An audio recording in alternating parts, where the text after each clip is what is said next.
Okay, so some months ago, I recommended a nutritional product, and I happened to make about $20,000 over the first 2 months with that product. And people were very surprised when they discovered I'd never tried the product. Now, in this particular case, I hadn't tried it because I couldn't get it. I live in Brazil and it wasn't available in Brazil. However, it does raise the question that gets asked a lot about whether it's ethical to recommend products that you haven't tried. So I want to address that in this video because I have a strong position on that, which I think is totally logical and really unarguable, and I want to present that. But I've had people saying to me that it's unethical to recommend products that you haven't tried. So is that the case or not? And clearly my position is it's not, and I'm going to explain. Why. I totally understand why people that haven't really thought it all the way through might think that. But for example, when they go to their doctor and the doctor recommends a drug, not that I'm a fan of conventional medicine, but when you do go to a doctor, you don't normally expect the doctor to have actually personally tried the drug, unless he happens to have had the thing that you've got.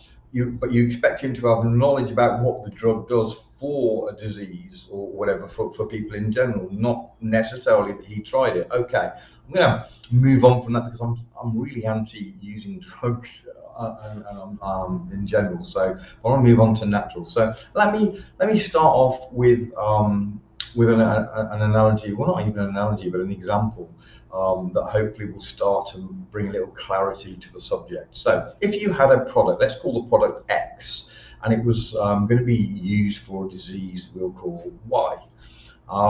So you have 1,000 people with disease X, and they all take this product Y for the given period of the study. And at the end of the study, 999 people have had no benefit whatsoever from product X, but one has reversed their symptoms. Pretty horrific stats, to say the least. So would you recommend that product X for disease Y? And the answer, it would definitely be no, logically. Okay, no drug would ever be brought to market with such horrendous stats.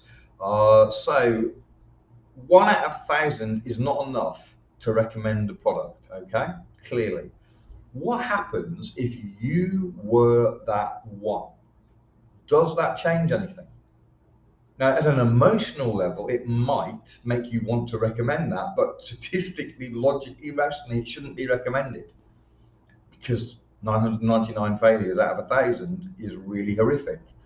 So the one individual who got the results shouldn't base their recommendation on their experience against the 999 that failed, obviously. Now, if you turn that on its head, and you have 999 successes, only one failure.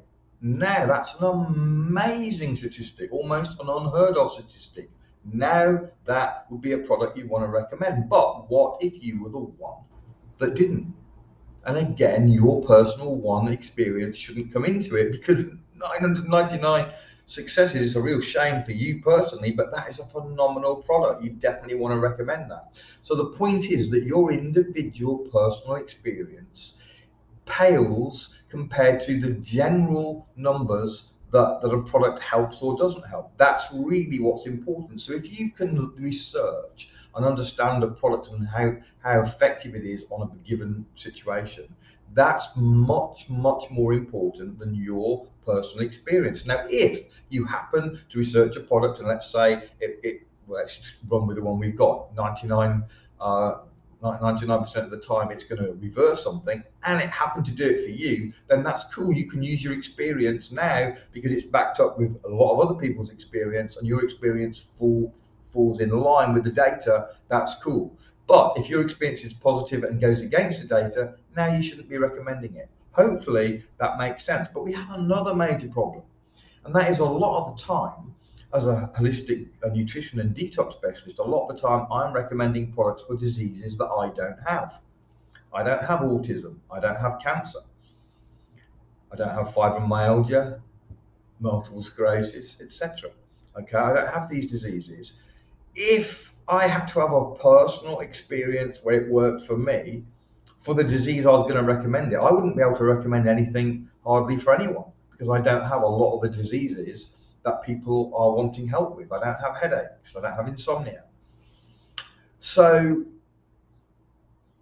you cannot, as a holistic or any kind of health practitioner, you cannot rely on your personal experience. The only way that personal experience really should come into it is when your personal experience aligns with the research, and then it's very cool. So if I had autism, and we've as a product that helps autism, and I use that product and get great results, and it helps a lot of people. Now that's super cool. I can use my testimonial and share it with people, and that's even better. Okay, but it's not necessary. It's absolutely not necessary.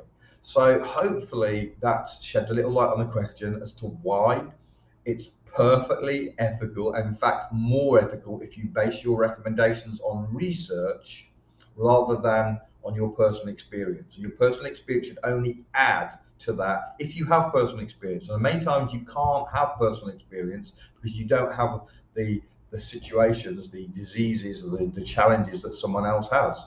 So many times you're not going to be in a position anyway to use your personal experience. And even if you have the same challenge, not always the same thing will help everybody with the same problem, because we're all biologically different. We're all at different places. In fact, sometimes you can take a product that helps you for a period and then it stops helping you. So on the same person, a product can help and then not help, or not help and then help, and so on. So it's a little bit more complex, and so we really need to not get too bogged down into personal experience. And we need, when we recommend something, we need to know enough about that thing that we're recommending to know that in general it's helping people. Okay, so that's the criteria that a professional should use, not personal experience. Personal experience should only be used as the icing on the cake if you happen to have it. A lot of the time you're not, unless you're incredibly unlucky and you've got a massive range of diseases that you've experienced, and you've had some help on all of them. So there you go. Hopefully that answers that question for people that are struggling with that and brings some light to the subject. Thanks very much. Bye.